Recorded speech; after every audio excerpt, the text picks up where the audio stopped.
Hello everyone and welcome back to our podcast where we speak about the importance of our mind and feelings. And today I would like to share with you and perhaps to introduce you to one very amazing and I think also very interesting person. Recently I created an account on this channel called Gaia.com. I am pretty sure that you know it. And there are a lot of incredible documentaries and series and meditations. And I just slowly discover all the resources that there are available. And one of the first few ones that I tried was the document with Mr. Erich von Daniken, who is famous for his books regarding the ancient gods and his return to the planet Earth. And he's very educated and know a lot of details about different religions and especially about Bible. And this podcast I would like to discuss his quote from the document where he says that we shall be prepared for the return of God. And he discussed a lot the gods. I think he's pretty right when he says that some more developed beings were living here some thousands of years ago, and we have still some information about them. And because it was strange for us, we called them gods. And some of them may return, I don't know, whatever. What I wanted to discuss is, he says they are gods, we are not. And why not to turn this and say we all are, just we as humans forgot some of our powers. You know, in my opinion, the only thing that divides us or distinguishes us from beings that are ascended or from beings that are having a higher vibration than we do is just the way they think. They just think differently. They have a different opinion about what they can or can't, what are their possibilities. If you ask an average person what limits him or her, he can speak all day long because my parents limit me, my budget limits me, my work limits me, I don't have enough time, and so on and so on. But I am pretty sure that other beings think differently. And more about their limits, they think much more about their powers and strength. What if we were told from the right beginning that we are powerful and we can heal our own body, that we don't need any doctor? Would we learn to do this automatically? Perhaps yes. What if our parents would tell us that it's fine to fly, just wait for the wings to emerge? Command your wings to be here and you can fly. Would we learn to command and then be able to fly? Perhaps yes. But because our parents teach us different ways of life and limitations that we should be aware of, we started to think within all those boundaries. But it doesn't mean that those boundaries really are here. We can only decide if we want to live in these boundaries or not. That's why so many scientists and people who discover things are so important for humanity. Because imagine some people 500 years ago, they didn't know about a car. They couldn't imagine that you can drive 100 miles an hour. No, it was not possible in that time. They were living in their own boundaries, so they had a horse or they could walk. So they had to count that if they want to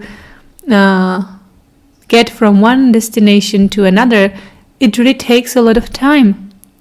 Then some great people came and discovered motors and machines and so on. And today we know that it's quite easy to travel even long distances, not just by car, but we can take an airplane, which is great.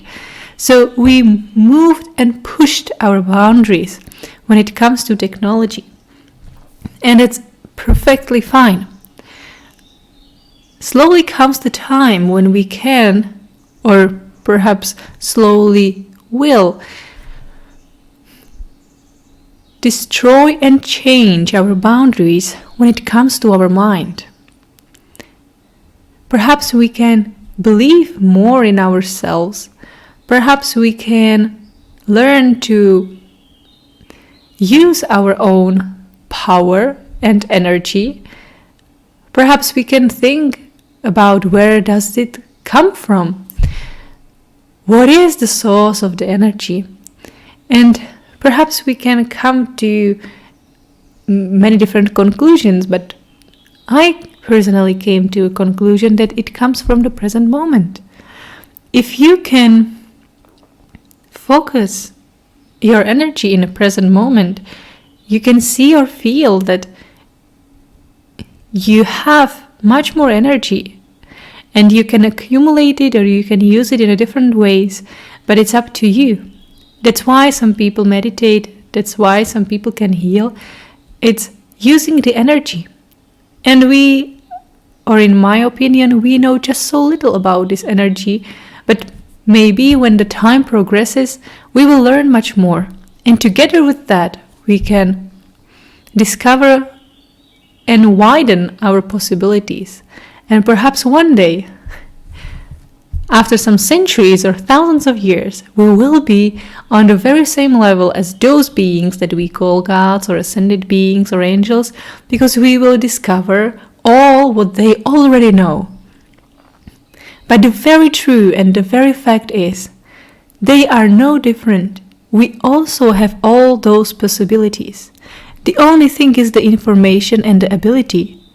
We don't have the information, or the information is just limited. But we have the powers, but we don't know about it. Or when we know, we don't know how to use it correctly or right. So all this is still here, and it has always been here. There can't be a creature in the universe which has less power or that is limited. We all are same when it comes to these terms. But when it comes to using all what we have, this is where we are limited. When the information, there are our limits, and the ability to use it. So that's why it's so important to move forward and try to use your mind and learn as much as possible. We learn so many technical things and languages in our schools and information, but none of that really very much corresponds or is linked to our own mind. And yet, our mind is the most powerful and important tool we can ever have. This is amazing, isn't it? So it pays off if you put there the effort to just learn a bit more about your own possibilities. And then, why not to try to use it? And who knows where it all will lead you, and who knows what all you will discover, by the way. So I would like to sum it up here that your possibilities are limitless. The only thing that limits you is what you think and what you know. So why not to learn more, and why not to explore more? I hope it was encouraging for you, and I hope that you will try some of the new things, not only those that are discussed here on this channel, but also some from other authors, because the best is to make this puzzle from many different sources, because sometimes, even though we all speak about one single, very same thing, we all use different kind of words and examples, and perhaps from other people you can learn more, or sometimes you can learn here more, and together all it will create a beautiful picture and help you with all the important understanding that you really need. So thank you again for listening and have a great time.